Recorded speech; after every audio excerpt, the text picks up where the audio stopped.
Good morning. My name is KeeKee. I wanted to tell you about a conceptual paper that I came across on the internet last week. I don't think that a lot of people, especially in the circles that I travel in, know about this academic paper. And it's a 36-page paper. And I know that just with the day and age that we live in, it's hard to take in for most people more than a paragraph or two. So I'm going to try to summarize this document because I believe it's truly important. The document was written by a British university professor named Jem Bendell. He has been working in the field of environmental sustainability. He was the editor for I believe it was an organizational and sustainability nonprofit, I think, but he also teaches classes on sustainability, and that's been his field of study for about 20 years. In 2017, Jem Bendell took a sabbatical. He had been kind of sitting on the fence about climate change and the change in weather patterns that science has been seeing, and he had been sitting on the fence about it for a long time. So in 2017, he took an unpaid leave of absence and began studying all of the latest climate data that was out there. Last summer, Professor Bendell released a paper surrounding what he found. The paper is called Deep Adaptation. I will leave the link to the PDF in the description of this YouTube video.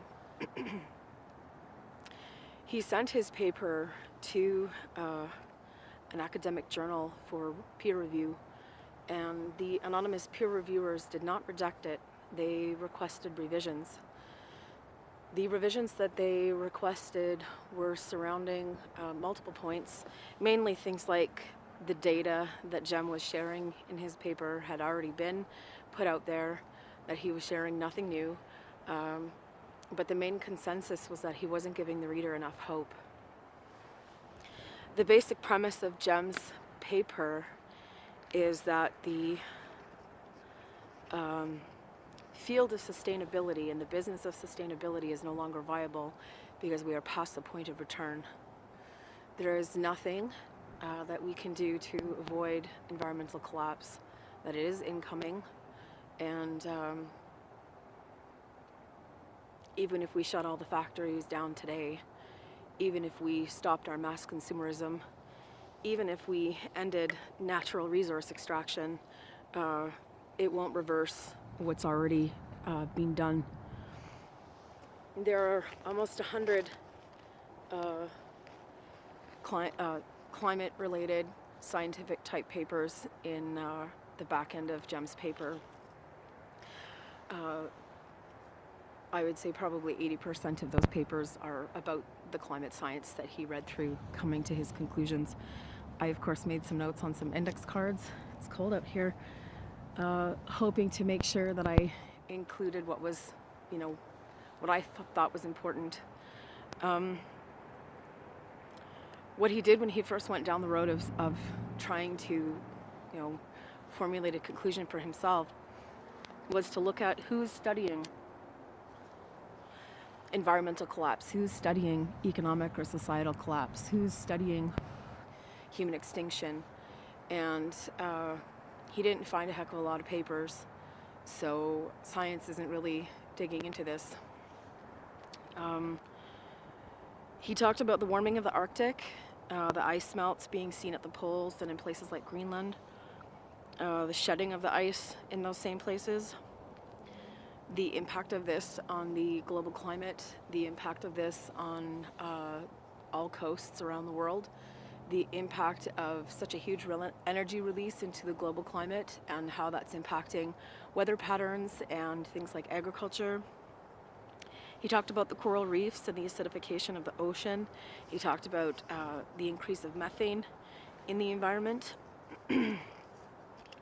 There were multiple points that he shared, all backed up by the most recent climate data, not just from academic papers, but from the actual websites of the scientists and research organizations that are looking into this.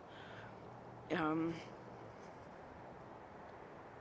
he talked then about systems of denial, and even though all of this data has already been out there, and even though, some pockets of society have been discussing this, why hasn't science been really the front runners for saying, hey, this is incoming? And systems of denial was a road that he went down. And he talked about how a lot of environmental scientists have been having debates about whether or not the incoming collapse should be communicated to the public. I think there was actually a paper written on it. And that a lot of scientists are choosing, regardless of the data, to err on the side of least drama. So environmental sciences, I guess, in their own way, been trying to spare humanity, thinking that that's what's best for us, and thinking that it's going to cause a huge panic, and that it's going to be a super bad thing. But that's kind of paternalistic, isn't it? So Jem was coming from, I think, the point of view that it's better to get the information out there. And I agree with him, otherwise I wouldn't be sitting here. So he said that based on the data that he looked at, he's coming from the place that of inevitable collapse, probable catastrophe, and possible extinction. He talked about how in our lifetimes and in different parts of the planet, they're already seeing this: malnutrition, no water, starvation, disease, civil conflict, and war.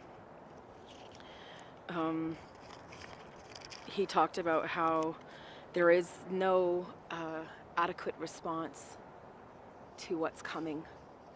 There is no thing that we could do right now to reverse the trajectory that we're on, that all efforts that individuals within humanity have been making or could make, that would reverse the damage that's been done,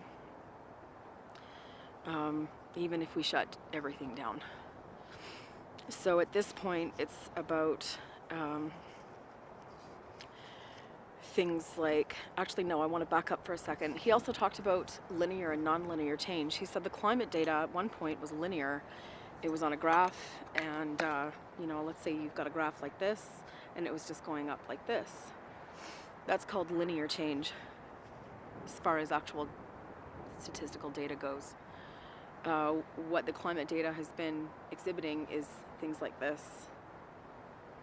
So non-linear change. And that's one point that he gets into quite a bit in his paper about how the changes have been so extreme, that no government can get in front of this, no corporation can, of course they're going to do everything that they can, the corporations, to try to profit off of our dying breath as a species.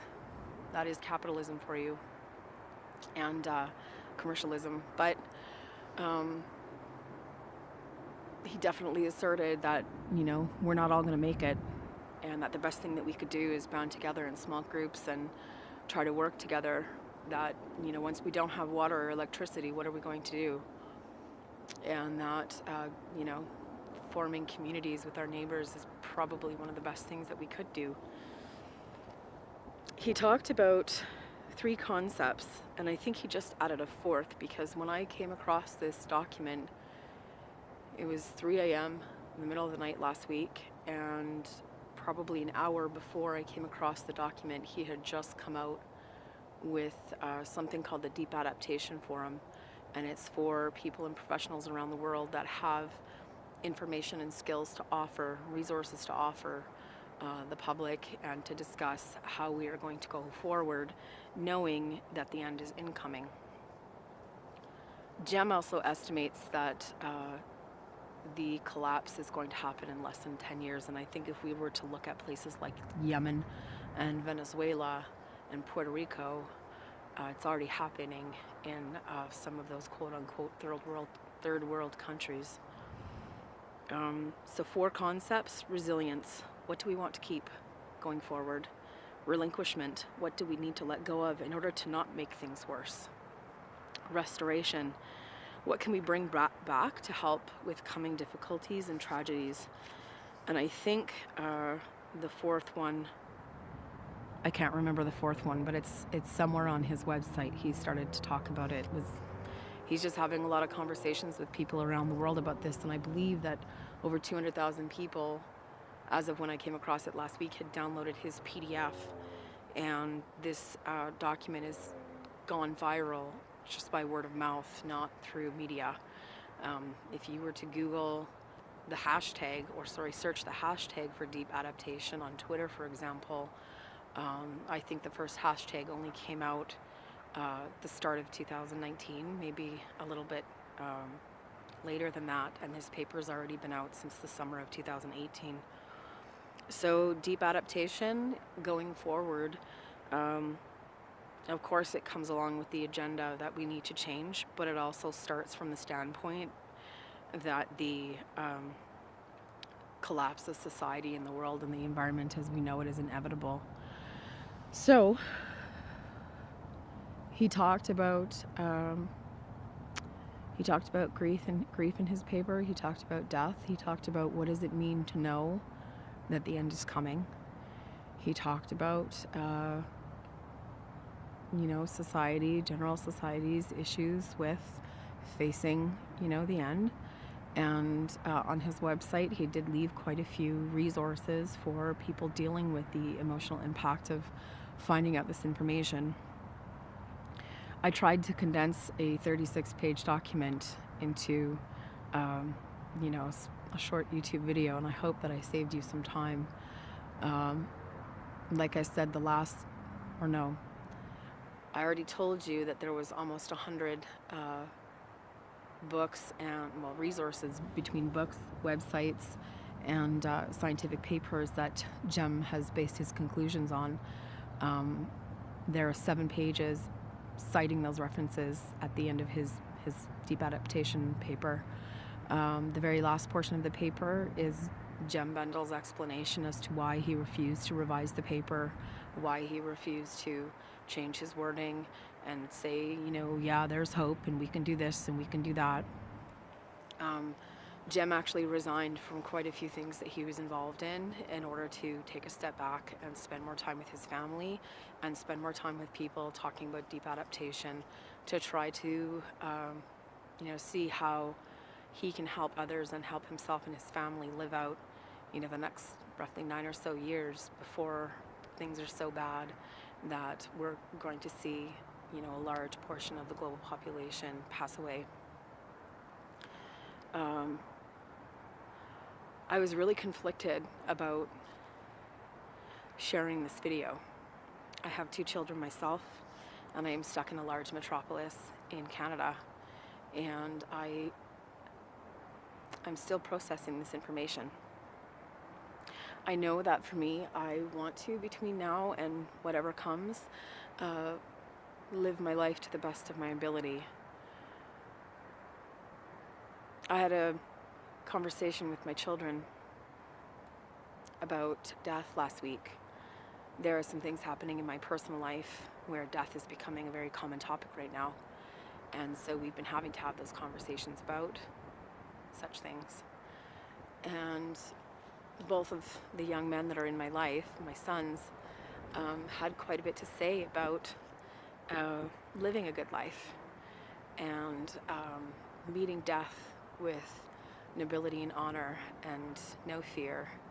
And Jem does talk about how human beings employ certain systems of belief or certain ways of coping when it comes to grief and death. And my children, I think, are 2 such people.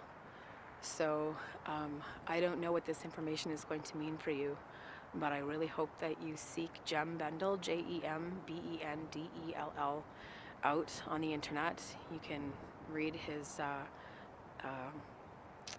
resume, his experience. I think there might be something akin to a Wikipedia or a wiki out there about him, and he has a WordPress website, and there's a lot of information and resources there. And I also understand that there's quite a few Facebook groups surrounding deep adaptation and human extinction level events and those kinds of things. So I hope that you find the support that you need.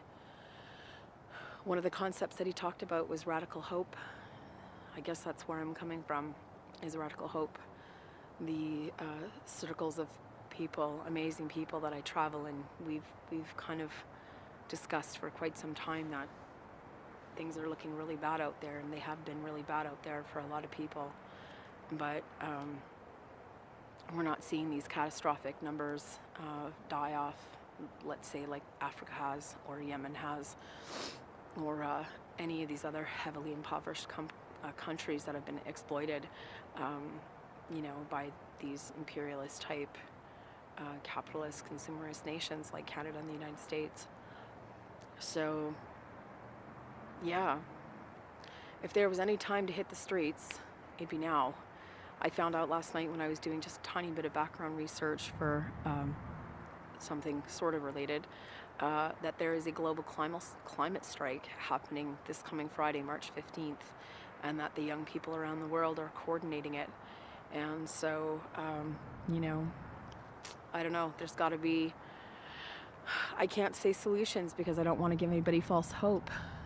But of course, I'm struggling with the idea that even though I knew the end is coming, now I kind of have a better timeline idea. And that's hard to deal with. I think it'd be hard for anybody. So anyways, thanks for listening, and take care of yourself. Bye for now.